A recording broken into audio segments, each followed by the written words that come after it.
High views. Morning మాట్లాడుకున్నాం. Kolkata doctor ఎంత ఘోరంగా చనిపోయింది అండ్ హైదరాబాద్లో నర్సు ఎలా చనిపోయింది అని చెప్పేసి జస్ట్ ఇప్పుడే అప్డేట్ వచ్చింది.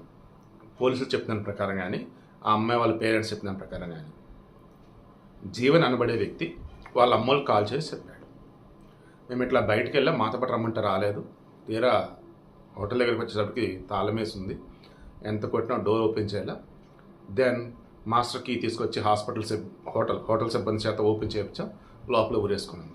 మాకు భయం వేసింది. ఇమ్మీడియట్ పోలీసులు చెప్పాం.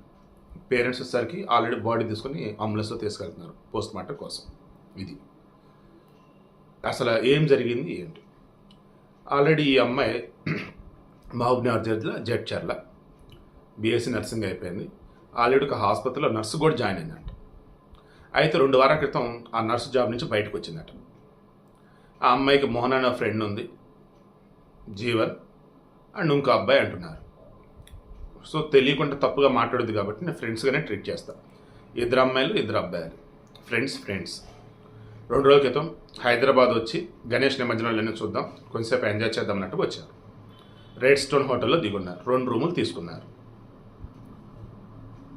కలిసి మందేశారు. నైట్గా బయటికి వెళ్దామని అనుకున్నప్పుడు నేను రాలేరు, నాకు తలనొప్పి పోతే నేను పడుకుంటాను, మీరు వెళ్ళండి అని. దెన్ మోనా, జీవన్ అండ్ ఇంకో అబ్బాయి ముగ్గురు కలిసి బయటికి వెళ్ళారు. నిన్నంతా తిరిగారు. నైట్ తిరిగేసి ఇక ఎర్లీ మార్నింగ్ 3 గంటలకి హోటల్ రూమ్కి వచ్చారు.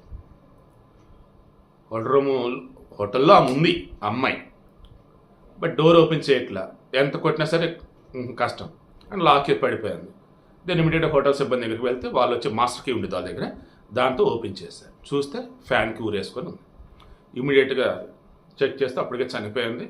ఇంకా పోలీసులు చెప్పారు. వీళ్ళు భయపడిపోయి ముందు వాళ్ళ అమ్మలకి చెప్పారు విషయం ఏంటని. ఎందుకంటే నిన్న ఆదివారం కూడా వాళ్ళ ఇంట్లో వాళ్ళతో మాట్లాడినప్పుడు కూడా ఇలా హైదరాబాద్ వచ్చామని, హోటల్లో ఉన్నాం, లైక్ అన్నీ కూడా చెప్పిందట అమ్మాయి. సో ఇప్పుడు విషయం తెలియాల్సింది ఏంటి? మనకు అందుతున్న సమాచారం మేరకు ఆ అమ్మాయి ఆత్మహత్య చేసుకుంది. బట్ వాళ్ళ పేరెంట్స్ చెప్తున్నది ఏంటి?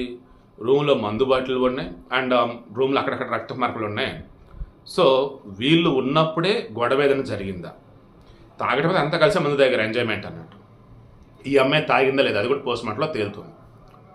ఇక ఈ అమ్మాయిని ఎవరైనా కొట్టారా, లేదు వాళ్ళు బయటికి వెళ్ళాక ఈ అమ్మాయి ఏమైనా చేసుకుందా, అదంతా కూడా తెలియాల్సి ఉంది. సో ఇంకా పోస్ట్ మార్టం రిపోర్ట్ చేతిలో ఉండిద్ది. ఆ పోస్ట్ మార్టంలో అసలు ఏం జరిగింది ఏంటనేది తెలుస్తుంది. అండ్ ఈలోపు సీసీటీవీ ఫుటేజ్ మొత్తం చెక్ చేస్తూ ఉంటే ఈ అమ్మాయి ఒక్కతే ఉందా, వాళ్ళు ముగ్గురు బయటికి వెళ్ళిన తర్వాత ఈలోపు ఎవరైనా వచ్చారా ఏంటి, ఇది కూడా తేలాల్సి ఉంది. ఒకవేళ హోటల్ సిబ్బంది ఏమైనా చేసి ఉండొచ్చాము, ఎందుకంటే వాళ్ళ దగ్గర ఒక మాస్టర్ కీ ఉంది కదా, అది కూడా తేలాలి. సో ఇన్వెస్టిగేషన్ గోయింగ్గా వాళ్ళ పేరెంట్స్ అనుమానాలు వ్యక్తం చేస్తారు, మా అమ్మాయిని బలాత్కారం చేసి చంపారన్నట్టు. ఆ అమ్మాయితో పడిన వాళ్ళు మాత్రం, సార్ మేమైతే 4 2 రూములు తీసుకున్నాం, ఎంజాయ్ చేద్దామన్నట్టు హైదరాబాద్ వచ్చున్నాం. ఆమె అయితే నర్సుగా ఉంది, బట్ కొద్దిగా క్రితం వదిలేసింది. మేము ముగ్గురం బయటికి వెళ్తున్నప్పుడు నువ్వు రా అంటే తను రాలేదు, మేము వెళ్ళాము, వచ్చి చూసుకుని ఎర్లీ మార్నింగ్ 3 అయింది, జరిగింది ఇది అని వాళ్ళు చెప్తున్నారు. What next? పోస్ట్ మార్టం వచ్చాక మాట్లాడుకుందాం.